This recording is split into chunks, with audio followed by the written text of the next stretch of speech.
یہ محمد الرسول اللہ کی نوید ہے، وہو الصادق المصدوق، وہ سچے ہیں، ان کی صداقت پر خود اللہ گواہ ہے، لہذا وہ دور آ کر رہے گا، اس میں کسی بھی بندے مومن کے لیے کسی شک و شبے کی کوئی گنجائش نہیں۔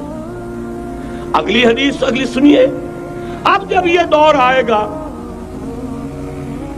تو عالمی ہوگا، جیو ورلڈ آرڈر نہیں ہوگا، جسٹ ورلڈ آرڈر ہوگا۔ یہ نیو ورلڈ آرڈر NWO، حقیقت میں جیو ورلڈ آرڈر ہے JWO، لیکن اسی کو بدلنا ہے جسٹ ورلڈ آرڈر آف اسلام، اور وہ گلوبل ہوگا۔ دو حدیثوں کا تذکرہ کر دوں۔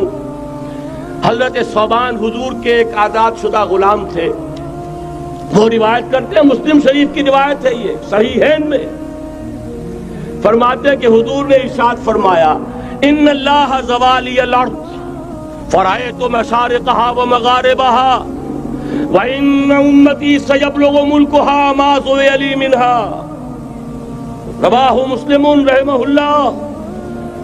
حضور فرماتے ہیں اللہ تعالیٰ نے میرے لیے پوری زمین کو لپیٹ دیا، یہاں تک کہ میں نے اس کے سارے مشرق دیکھ لیے، سارے مغرب دیکھ لیے، اور سن لو مجھ سے، ٹیک اٹ فرام می، میری امت کی حکومت ان تمام علاقوں پر قائم ہو کر رہے گی جو مجھے زمین کو لپیٹ کر اور سکیڑ کر دکھا دیے گئے۔ گلوبل ہوگی کہ نہیں؟ دوسری حدیث سنیے، یہ پھر مسند احمد ابن حنبل کی ہے۔ حضرت مقداد ابن الاسود رضی اللہ تعالی عنہ فرماتے ہیں، حضور نے فرمایا، لا يبقى على ظهر الارض بيت وبر ولا مدر الا ادخله الله كلمة الاسلام بعز عزيز وذل ذليل، اما يعزهم الله فيجعلهم من اهلها او يذلهم فيدونون لها۔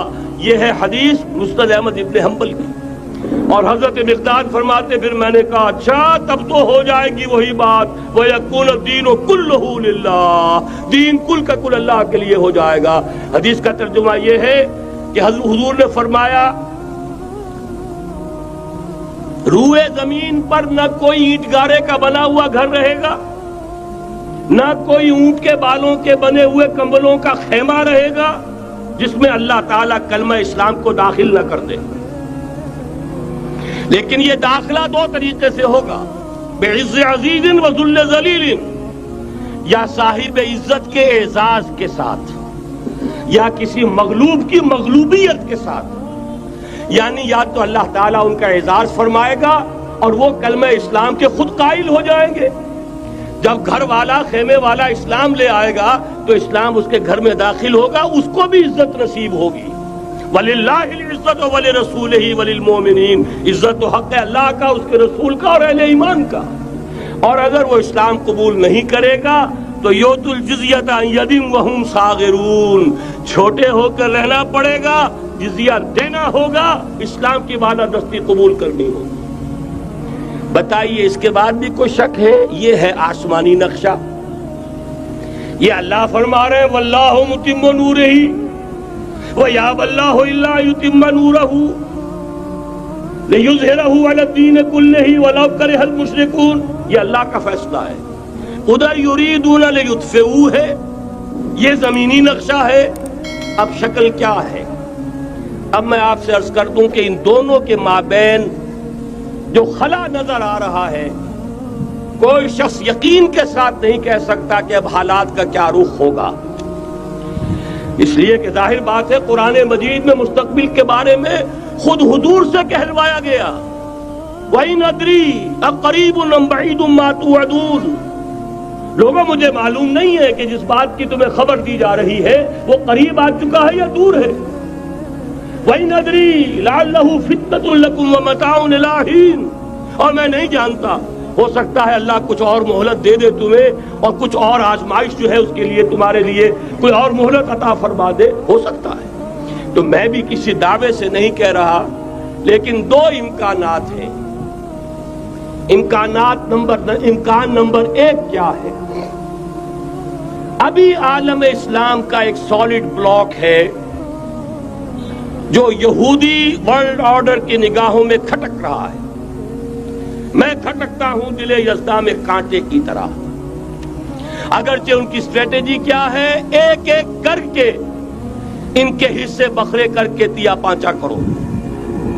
ابھی وہ بلاک کون سا ہے؟ ایران ہے، افغانستان ہے، پاکستان ہے اور روسی ترکستان سے آزاد ہونے والی جو ریاستیں ہیں، یہ ایک سالڈ بلاک ہے. یہ عجمی مسلمان عربی نہیں، عربی گئے، یہ نوٹ کر لیجئے. اس لیے کہ عربوں کو اللہ نے فضیلت دی تھی، محمد ان میں سے تھے صلی اللہ علیہ وسلم، یہ رتبہ بلند ملا جن کو مل گیا. لیکن ساتھ ہی اللہ نے دھمکی بھی دے دی تھی سورہ محمد میں، ان تتولوا یستبدل قوما غیرکم، اگر تم پیٹھ دکھا دو گے اس مشن کو جو ہم نے تمہارے حوالے کیا ہے، تمہیں ہٹائیں گے، کسی اور کو لے آئیں گے. اور یہ بات ہو چکی ہے 13ویں صدی عیسوی میں. 1258 میں جب سقوط بغداد ہوا ہے، عربوں کے ہاتھ سے عالم اسلام کی قیادت چھین لی گئی، معزول کر دیا. اس کے بعد قیادت کن کے ہاتھوں میں آئی؟ ترکوں کے ہاتھوں. ترکان تیموری ہندوستان میں، ترکان صفوی ایران میں، ترکان سلجوقی مڈل ایسٹ میں، اور ترکان عثمانی کا تو کہنا ہی کیا ہے. وہ ایشیا مائنر سے چل کر آپ کو معلوم ہے کہ مشرقی یورپ کا کتنا بڑا علاقہ، دی گریٹ آٹومان امپائر اس صدی کے آغاز تک قائم تھی. اس صدی میں عجیب عجیب معجزے ہوئے ہیں. گریٹ آٹومان امپائر جو 3 بر اعظموں پر محیط، نام و نشان ختم. The great U S S R, نام و نشان ختم. اب تو روس صاحب ایک ملک کی حیثیت سے رہ گئے. یہ اس صدی میں دو اور وقت نہیں ہے میں اور آپ کو کیا بتاؤں. اس صدی میں تو بڑے بڑے عجیب عجوبے ہوئے ہیں. بڑی بڑی 2 عظیم جنگیں ہو چکی ہیں، تیسری جو ہے سر پر کھڑی ہے، دور نہیں ہے، جس کو حدیث میں کہا گیا ہے الملحمۃ العظمی، تاریخ انسانی کی عظیم ترین جنگ، اور وہی صلیبی جنگ جس کا آغاز بوسنیا سے ہو چکا ہے. بہرحال اس وقت جو میں کہہ رہا تھا، ورنہ میرے پاس تو یعنی یہ کہ درد دل کہنے کے لیے وقت نہیں ہے، مجھے اپنی بات کو محدود کرنا پڑ رہا ہے. لیکن میں اب آ رہا ہوں اصل موضوع کی طرف، کہ ایک امکان تو یہ ہے کہ اس بلاک میں اسلام کا احیاء ہو، اور اس کے لیے کچھ نویدیں بھی موجود ہیں احادیث نبویہ میں. وہ تو آپ نے سنا ہوگا اقبال کا شعر، میرے عرب کو آئی ٹھنڈی ہوا جہاں سے، میرا وطن وہی ہے، میرا وطن وہی ہے. حدیث میں آتا ہے یخرج الناس من المشرق یؤدون للمہدی یعنی سلطانہ، مشرق سے فوجیں نکلیں گی کہ جو کہ مہدی کی حکومت قائم کریں گی. یہ مہدی اہل تشیع کے مہدی اور ہیں، ہمارے مہدی اور ہیں. اہل تشیع کے عقیدے کے مطابق ان کے بعد میں امام جو روپوش ہو گئے تھے وہ امام مہدی ہے، وہ ظاہر ہو جائیں گے. ابھی امام غائب ہیں، پھر وہ ظاہر ہو جائیں گے. ہمارے نزدیک یہ مہدی پیدا ہوں گے یا ہو چکے ہوں، اور یہ ہوں گے حضرت فاطمہ کی نسل ہی سے رضی اللہ تعالی عنہا. لیکن عالم عرب کے اندر پھر ایک طاقت بن کر ابھریں گے، باطل کی قوتوں کے خلاف جہاد کریں گے. لیکن ان کو مدد آئے گی 2 طرف سے. ایک زمینی مدد آئے گی مشرق سے، ایک آسمانی مدد آئے گی. عیسیٰ ابن مریم کا نزول، حضرت مسیح علیہ السلام جو زندہ آسمان پر اٹھائے گئے تھے نازل ہوں گے.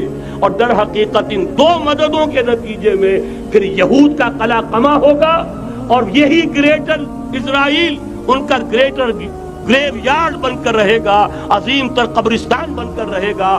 اس کی بڑی واضح حدیثیں موجود ہیں، اس کی بڑی تفصیلی خبریں موجود ہیں. یہ احادیث کی کتب کے اندر بدقسمتی سے ہماری اس کی طرف توجہ نہیں. ایک تو یہ ہو سکتا ہے.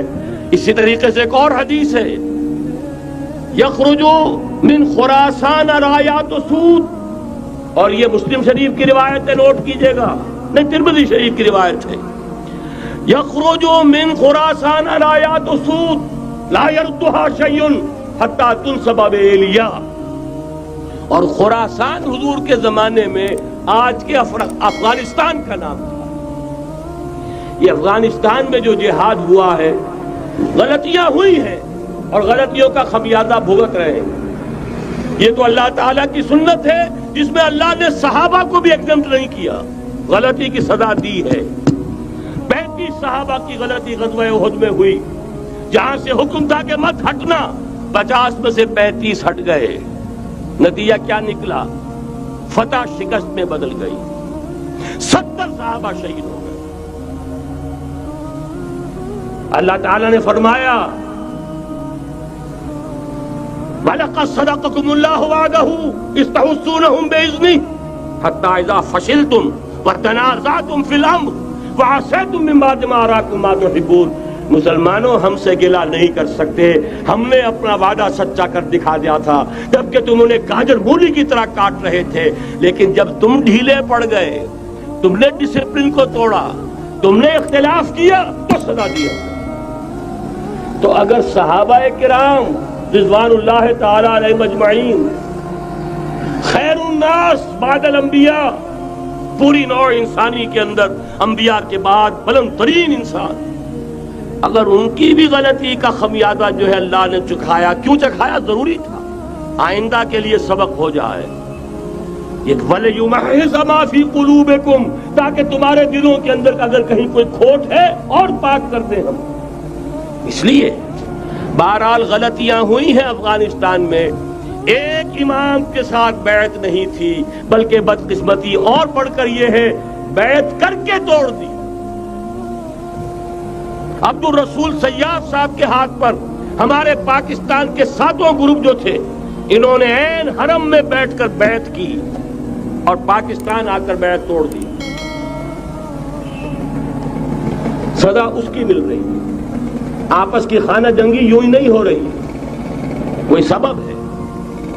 لہذا یہ سزا تو ملے گی, لیکن جتنا خون یہاں پر خلوص کے ساتھ دیا گیا ہے اس کی مقدار بھی کم نہیں ہے. یہاں سے خیر برآمد ہوگا. اور دوسری بات اپنے بارے میں نوٹ کر لیجئے, یہ پاکستان, بچا کھچا Pakistan, what remains of Pakistan, یہ اصل میں ہے کیا؟ مولانا بہت خوبصورت انداز میں فرما رہے تھے, یہ 313 نہیں تھے, اسلام تھا. اسی طرح نوٹ کیجئے, پاکستان نہیں ہے, 4 صدیوں کی تجدیدی مساعی کا حاصل. آپ نے کبھی نوٹ کیا ختم نبوت کے بعد اب سب سے اونچا منصب کس کا ہے؟ مجددین.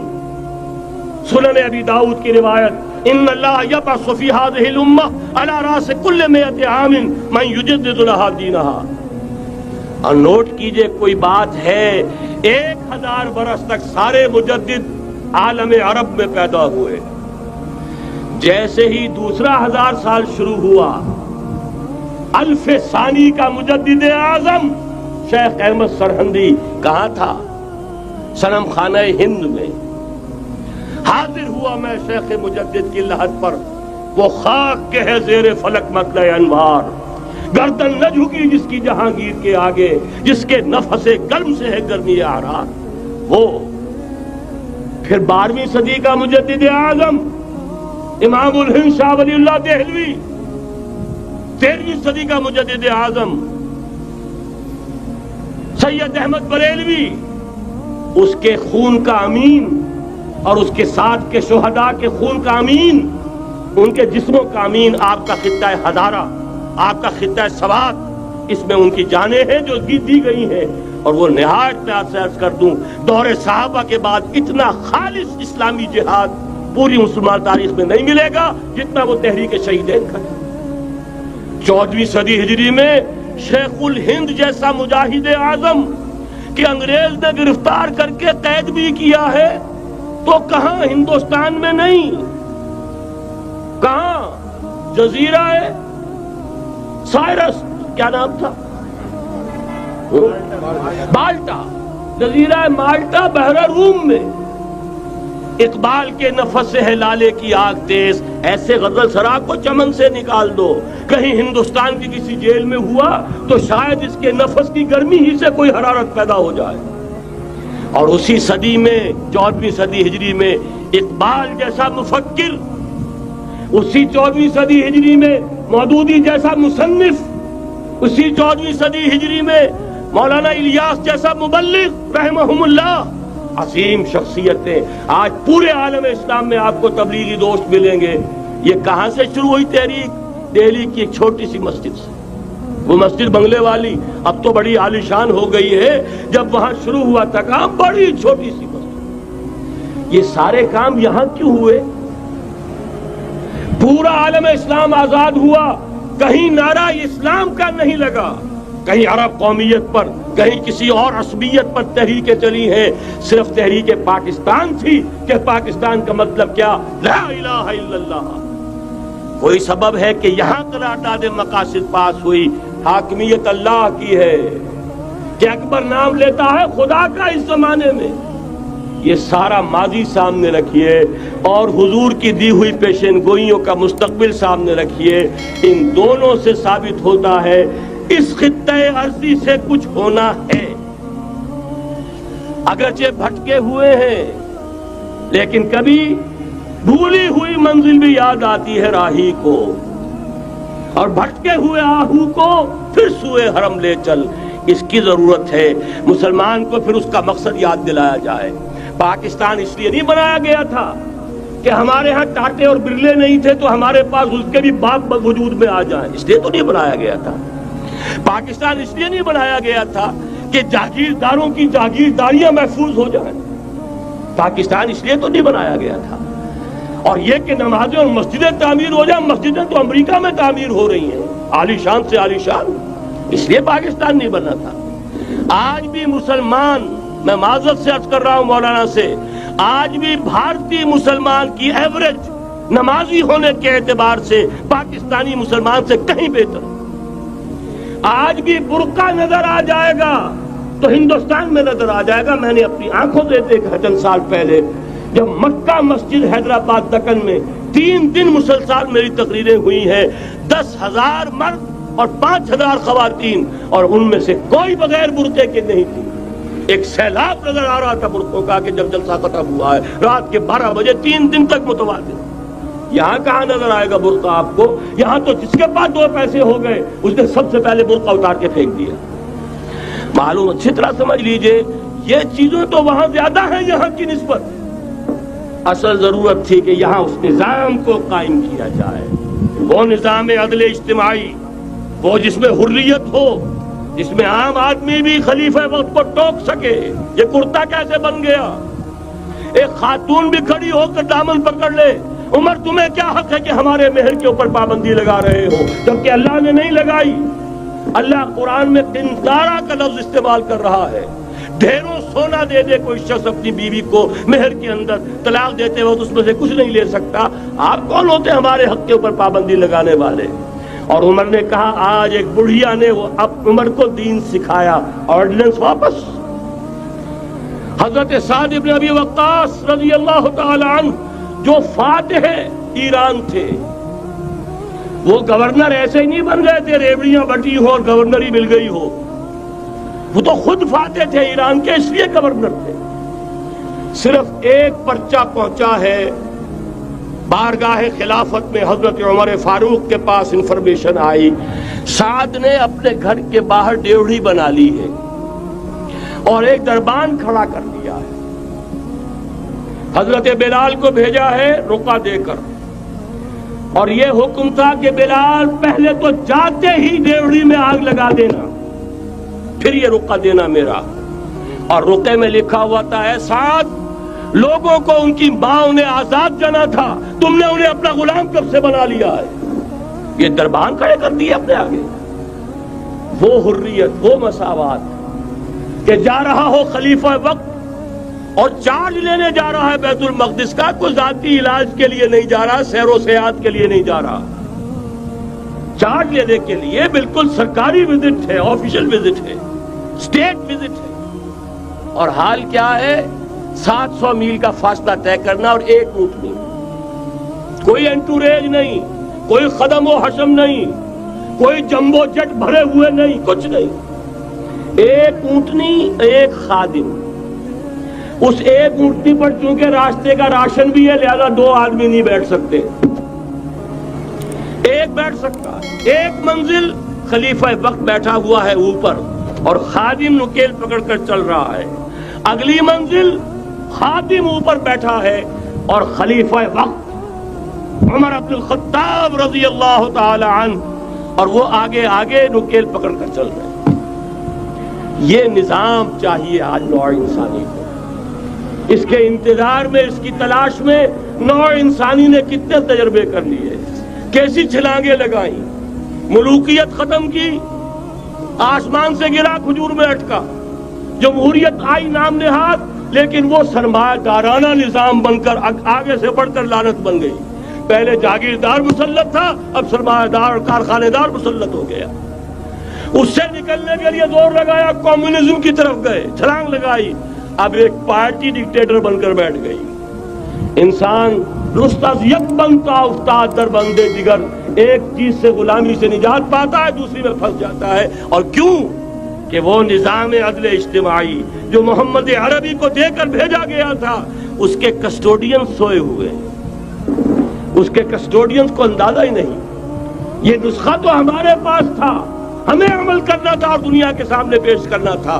پاکستان بنایا اس لیے گیا تھا کہ ہم اس کا ایک نمونہ دنیا کے سامنے پیش کریں گے. قائد اعظم نے فرمایا تھا کہ ہم یہ چاہتے ہیں کہ پاکستان کی صورت میں عہد حاضر میں اسلام کے اصول حریت و اخوت و مساوات کا ایک نمونہ قائم کر کے دکھائیں. کہاں ہے وہ؟ بھٹک گئے، سو گئے. بہرحال اب بھی وقت ہے، جب تک سانس تب تک آس. میرے عزیز نے تو ڈرایا ہے اور صحیح ڈرایا ہے.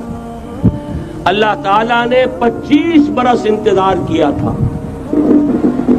پہلے عذاب کا کوڑا پھر مارا ہماری پیٹھ پر.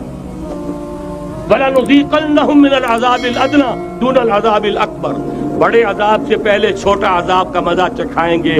لَعَلَّهُمْ يَرْجِعُونَ، شاید کہ لوٹ آئیں. وہ ہم سے 1000 میل کے فاصلے پر ہوا تھا، اگرچہ 93,000 ہمارا کڑیل جوان، جن میں غالباً 43,000 فوجی، اور یہ کہ تقریباً اتنی تعداد میں جو غیر فوجی تھے، وہ اس ہندو کے غلام بنے، قیدی بنے، جن پر 800 برس تک، کہیں 600 برس تک، کہیں 1000 برس تک حکومت کی تھی. اتنی بڑی شکست کا کلنک کا ٹیکا ہماری پیٹھ پر پڑا. پہلے عذاب کا کوڑا آ گیا تھا. 25 برس ہو گئے تھے قمری حساب سے، نوٹ کر لیجئے. یہ نہ سمجھیے 24.25 برس ہوئے تھے، 24.25 برس قمری حساب سے 25 برس تھے. اور اب نوٹ کر لیجئے اگلے 25 برس کے پورے ہونے میں اگلے رمضان کی 27 تاریخ تک صرف مہلت ہے. نصف صدی پوری ہوا چاہتی. کوئی عجب نہیں اس عذاب الادنیٰ سے بعد ہم جاگے نہیں، ہوش میں نہیں آئے. کوئی عجب نہیں کہ بڑے عذاب کا کوڑا ہماری پیٹھوں کو برس جائے. لیکن مجھے یہ یقین ہے، نوٹ کر لیجئے، اگر یہ دوسرا امکان ہو گیا، خدا نہ خواستہ اللہ کے عذاب کا کوڑا ہماری پیٹھ پر برسا، مجھے یقین ہے اللہ ہندوؤں کو مسلمان بننے کی توفیق دے گا. لیکن اسلام کا بول بالا اسی خطے سے ہوگا. تاریخ میں یہ ہو چکا ہے آیا فتنہ تاتار کے افسانے سے، پاسباں مل گئے کعبے کو صنم خانے سے. تاتاریوں کے ہاتھوں کروڑوں مسلمان قتل ہوئے، لیکن اسلام نے تاتاریوں کو فتح کر لیا. اور پھر اسلام کا مسلمانوں کا دوسرا دور عروج انہی تاتاریوں کی مختلف شاخوں کے تحت ہوا. وہ تاتاری ہی تو تھے، وہ سارے ہورس، ٹرکش ہورس، ترکان تیموری، ترکان صفوی، ترکان سلجوقی، ترکان عثمانی، وہی تو سٹاک تو وہی ہے. آیا فتنہ تاتار کے افسانے سے، پاسباں مل گئے کعبے کو صنم خانے سے. اس لیے کہ حضور نے فرمایا مشرق سے ہوگا، یہاں سے فوجیں چلیں گی، تو کوئی عجب نہیں. بہرحال یہ دو امکانات ہیں، لیکن اس کا فیصلہ تیرے ہاتھوں میں ہے. دل یا بدن، سیدھی بات. اگر تو اب بھی ہم ٹھیک ہو جائیں، جاگ جائیں، ہوش میں آ جائے، قوم یونس کی طرح توبہ کر لیں، تو بغیر عذاب کے کوڑے کے رحمت خداوندی ہم پر سایہ کرے گی. اگر ہم نہ جاگے تو وہ عذاب کا کوڑا آئے گا. یہ نہیں میں کہہ سکتا ان ادری قریب بعید ما توعدون، یہ میں نہیں کہہ سکتا، یقین کے ساتھ جانتا ہوں کہ آئے گا. لیکن یہ کہ اس کے بعد بھی یہی سے بول بالا ہوگا. اگر ہمارے ذریعے نہیں تو ان کے ذریعے سے جو ہمیں شکست دے کر پھر اسلام قبول کرتے. اگر آپ کو ہماری ویڈیو اچھی لگی ہو تو ہمارے چینل کو سبسکرائب ضرور کریں۔ ڈاکٹر اسرار احمد رحمۃ اللہ علیہ کی وفات کے لیے سورہ فاتحہ پڑھ کر کامنٹ میں آمین لکھیں۔ شکریہ۔